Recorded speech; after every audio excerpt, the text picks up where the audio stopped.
Hi guys, magandang umaga. It's me again, Jem. At isa po sa mga hindi pa po nakakakilala sa akin, isa po akong live-in caregiver dito sa Israel at nasa 8 years na po akong nagtatrabaho dito. So, every Friday, Saturday, day off ko po yun. And pumupunta po ako sa Tel Aviv. Sa Tel Aviv po, parang may community doon, may lugar doon na parang Little Divisoria kung tawagin namin, kung saan puro Filipino products, Asian products ang mga naandun. So syempre dahil minsan kahit nagde-day off ako, minsan lang ako pumasok sa lugar na yon or pumunta sa lugar na yon, at pag pumupunta ako doon, namimili ako ng mga bagay na kailangan ko. It's either mga Filipino products or mga sa ibang Asian products. So ngayon, ipapakita ko sa inyo ang mga napamili ko. So, mini haul lang ito kasi ilang piraso lang naman ito. So, simulan na natin. Ngayon nga po pala ay July 20, 2025. So, kahapon, Saturday and Friday, day off ko yun. So, bumalik ako kahapon ng gabi sa trabaho ko. At ngayon, i-haul ko sa inyo yung mga napamili ko. Una, meron doon mga ready to eat food na, mga tinapay, mga lutong ulam, or kung ano-ano pa na mga pagkain Pinoy. Bumili po ako ng pandesal. Opo, pandesal ito. Ito ay nagkakahalaga ng 15 shekel. 10 piraso na po ito na pandesal. So pang almusal ko, pang merienda, ganon. Ngayong buong linggo, siguro mauubos ko to hanggang ngayong darating na Friday, ubos ko na to. And then, meron din akong Bear Brand. Ito, 5 for 20 nis. 5 piraso for 20 nis. Ayan. Yung maliliit lang. So, ayan. Kasi mahilig ako sa avocado. So, gusto ko itong ilagay sa avocado. At siguro sa ibang bagay pa, mga kakanin na lulutuin ko. Ayan. Gusto ko ito. Namilis ko ito. Bear Brand. Gatas. And syempre, Magic Sarap. Hindi ko gaanong gusto yung mga seasoning dito na sa mga Israeli na seasoning granules. Hindi ko siya gusto. So, bumibili talaga ako ng Magic Sarap para sa akin. At syempre, ang paborito ko na dahon ng ampalaya. Ayan, favorite ko ito. Pwedeng gawing ensalada or samogo or kahit ano. Ayan, bumili din ako. Ito naman ay 10 shekel.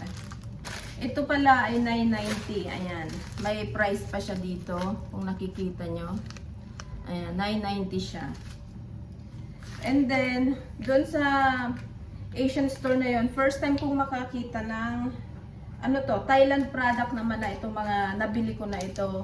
Thailand Black Glutinous Rice. Ayan, 1 kilo ito. First time kong makakita nito. Di ko alam kung paano to lutuin. So, hindi ko pa alam kung paano ko siya lulutuin. Ito naman ay nagkakahalaga ng 17 shekel and 90 agorot. Ayan, 70-90 shekel. Ayan, 1 kilo na black glutinous rice. Thai product po ito. Tapos, palagi akong bumibili ng oyster sauce na Thai din. Galing din ng Thailand. Ito yung favorite ko na oyster sauce. Thai product. And then, sa kakapanood ko po ng mga video ganon, may isang content creator ako na palaging pinapanood na nasa Thailand siya. Sabi niya, mas masarap daw po ang bagoong ng Thailand kaysa sa bagoong ng Pilipinas. Hindi daw siya ganun kaalat. So, bumili din ako. Maliit lang siya. Ayan, ito yung di ko alam kung anong basa niyan, pero anong brand. Di ko alam kung anong brand yan. Pero andito, ito, Patong brand pala. Patong brand. Fermented fish sauce. Bagoong. Mas masarap daw to. Hindi siya maalat. Hindi kasing alat kagaya ng mga bagoong sa Pilipinas. And then, bumili din po ako ng toyo. Toyo ng Thai din po ito. Thailand. Thailand product din ito. Organic. Ayan. seasoning and cooking sauce. Ayan. Soy sauce mga ba to? Seasoning sauce pa pala to. Hindi siya totally toyo. Seasoning sauce. Pero pwede na rin ito. Ayan. Pangpalasa na rin ito. So, ito po yung mga napamili ko na mga doon sa Asian store na pinuntahan ko. And then, isasabay ko na rin po dito yung mga beauty products na napamili ko. Kasi, ganun lang din. Isasabay ko na, may isa naman akong kaibigan na ang tinda niya naman, mga beauty products, skincare galing sa Pilipinas.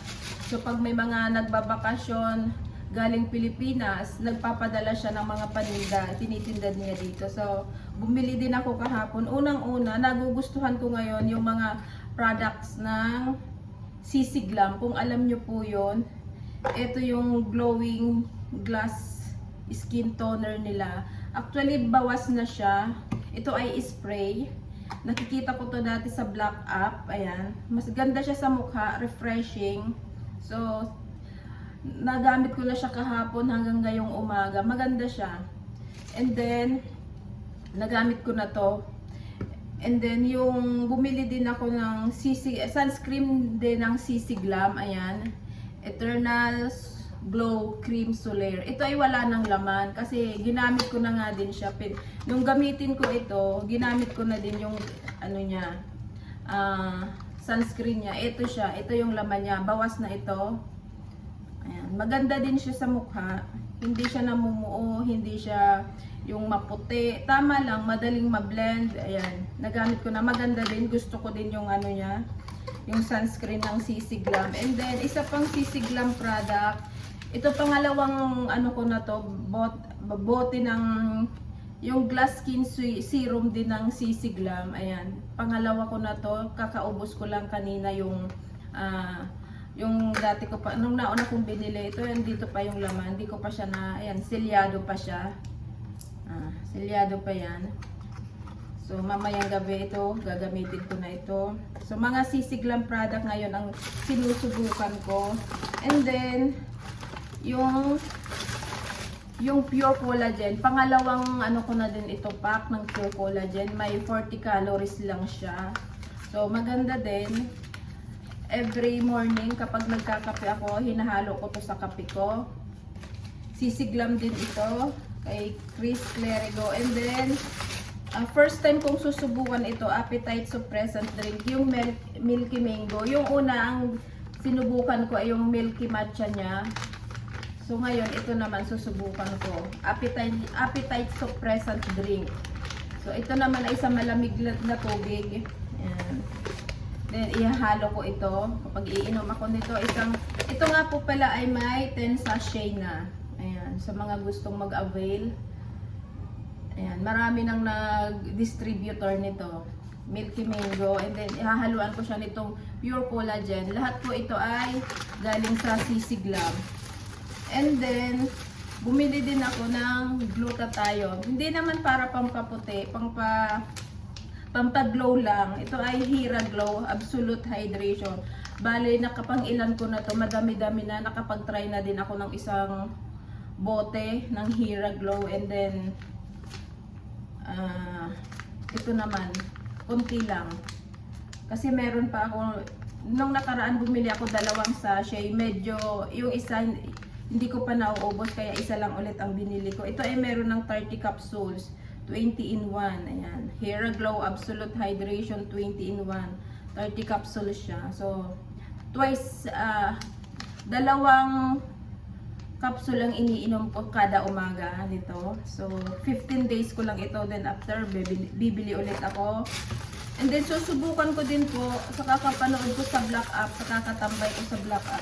Nakita ko dito, parang maganda din siya. Ito naman ay galing sa Rix. Ayan. Marami din nagsasabi na masarap daw ang mga Rix product. Ayan, mga drinks ng Rix.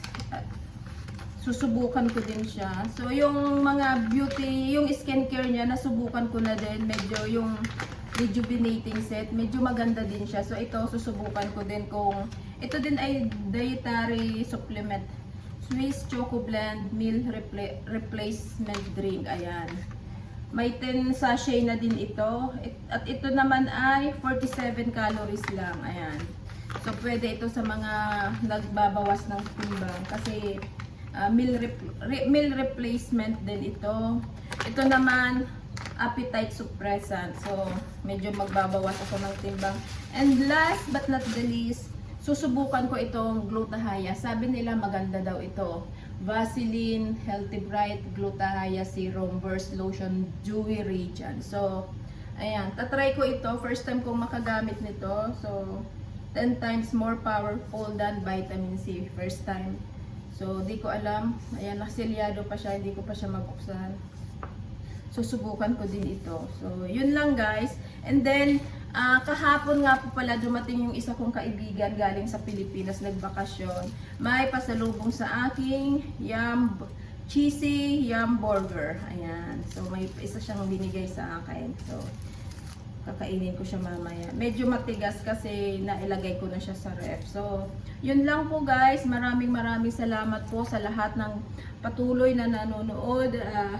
Kung pwede po mag-like and subscribe po kayo, mag-follow po kayo dito sa aking account para naman dumami ang aking mga subscribers, ang aking followers.